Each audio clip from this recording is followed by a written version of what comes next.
Friends, welcome back to our YouTube channel.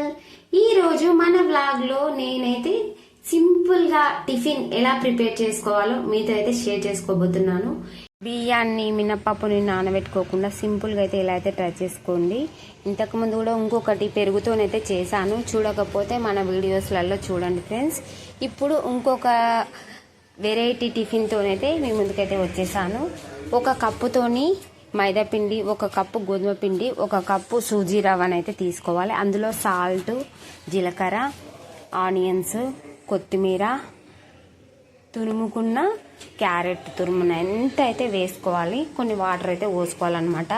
కొంచెం పతలా అయితే కలుపుకోవాలి, మరి తిక్కుగా ఉండొద్దు. మనం దోశ బ్యాటర్ని కలుపుకున్నట్టు ఉండొద్దు, కొంచెం నార్మల్గానే ఉండాలన్నమాట. అలా అని నీళ్ళుగా అయితే కలుపుకోవద్దు.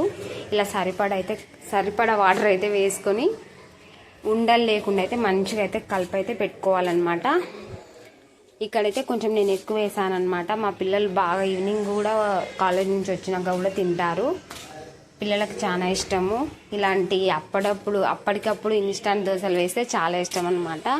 అందుకే కొంచెం ఎక్కువనే కలుపుతాను అనమాట. ఇలా అయితే కలుపుకోవాలి మొత్తము.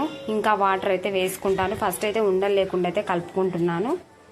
రెడీ అయితే అయిపోయింది. 20 మినిట్స్ అయితే పక్కనైతే పెట్టేసుకోవాలి మంచిగా అయితే కలుపుకొని. తర్వాత అయితే వేడిగా అయితే పెనాన్ని అయితే పెట్టేసుకొని దానిలో 1 స్పూన్ అయితే ఆయిల్ని అయితే వేసుకోవాలన్నమాట. మనం దోశకు ఆయిల్ని వేయము, ఇక్కడ ఈ దోశకు మాత్రం ఆయిల్ అయితే వేయాలి. ఇది రవ్వ దోశ అనుకోండి. ఇంకా ఈ విధంగా అయితే బ్యాటర్ని అయితే ప్రిపేర్ అయితే చేసుకోవాలి. 20 మినిట్స్ అయిన తర్వాత చూడండి ఇలా అయితే కలుపుకోవాలన్నమాట. తర్వాత వేడి పెనం మీద అయితే ఇలా అయితే రౌండ్ అయితే వేసేసుకోవాలన్నమాట. ఫుల్ చేయాలన్నమాట. ఈ ఫిలప్ ఏమన్నా గ్యాప్స్ ఉంటే తర్వాత కొంచెం చుట్టూరా ఆయిల్ వేసేసుకొని ఇంకా టర్న్ చేసేసుకోవడమే. అంతే, మన వేడి ఎమ్మి దోశలు అయితే రెడీ అయితే అయిపోయినట్టే. మనం ఈ రవ్వ దోశ తింటుంటే ఉల్లిపాయలు, కొత్తిమీర, క్యారెట్ తురుము అలా అయితే మంచిగా అయితే పంట కింద అయితే తగులుతుంటాయి. చాలా బాగుంటుంది టేస్ట్ అయితే. ఇంకా పిల్లలకైతే వేసేసాను. ఇంకా మన రవ్వ దోశలోకి అయితే చట్నీ అయితే కావాలి కదా. ఎప్పుడైతే నేను కొబ్బరి చట్నీ, పల్లి చట్నీ అయితే చేస్తాను.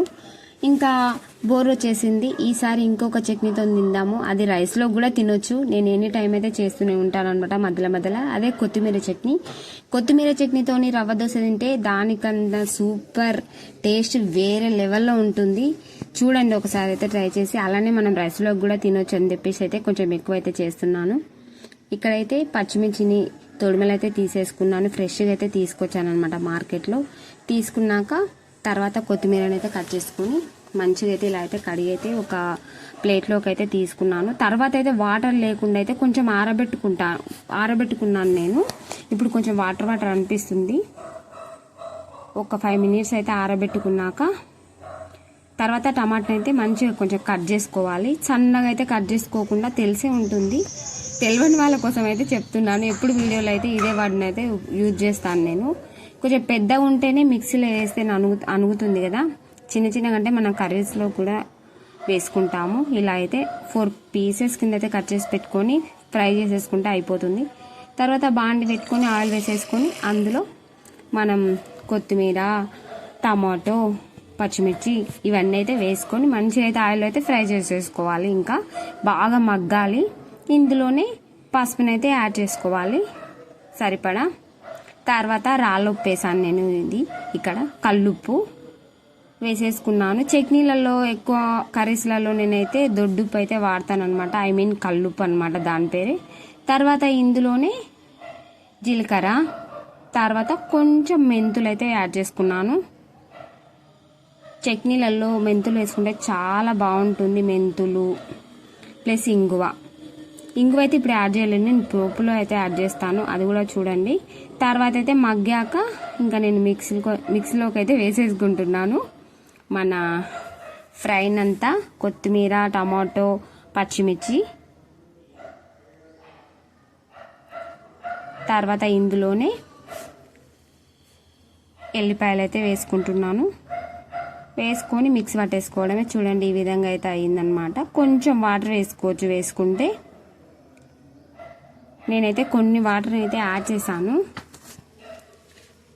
తర్వాత మళ్ళీ పోపు పెట్టుకోవాలి కదా, అందుకోసం మళ్ళీ బాండ్ అయితే పెట్టుకొని అందులో జీలకర్ర ఆవాలు, ఎండుమిర్చి, కరివేపాకు, కొంచెం ఇంగువ అయితే వేసేసుకొని ఇలా అయితే మంచిగా ఫ్రై చేసేసుకొని మనం మిక్సీ పట్టుకున్న కొత్తిమీర చట్నీ అయితే ఇందులో యాడ్ చేసుకోవడమే. అంతే, రెడీ అయిపోయింది మన రవ్వ దోశలోకి కొత్తిమీర చట్నీ. రైస్లోకి తింటే కూడా సూపర్గా ఉంటుంది ఫ్రెండ్స్ ఈ చట్నీ.